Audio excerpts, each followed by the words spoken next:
ez dira lehiaketak talentu bila jarraitzen du eta gaur castingean murgilduko naiz. 12 eta 18 urteko gaztea bazara parte har dezakezu. Gehienez, 6 partaideko taldeak onartuko dira. Originaltasuna, hizkuntzaren trataera, neska mutilen parte hartzea eta talde lana dira baloratuko diren irizpideak. Urduritasuna nabaritzen hasi naiz.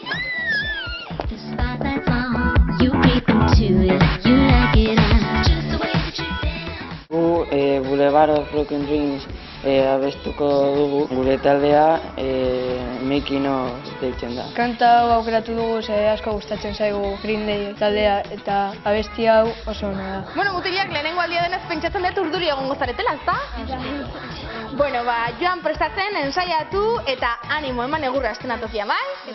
Making of!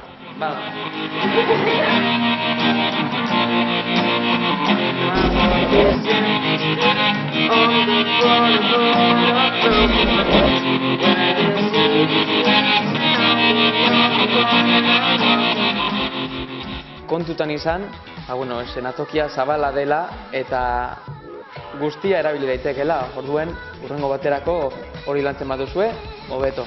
Epaileak arrazoia izan du erabat. Bai. Zer esan dizue ba? Ze mugitu behar gara eszenatokian gehiago, ze ez gara mugitu ezer, eta lotxaken. Eta lotxaken du. Hala ere, hain gutxi ensaiatzeko, nik uste dut nahiko ondo atera dela, ezta? Ensaiatu asko, eta galerako ondo prestatu ados? Bai. Hau pazuek. Jo.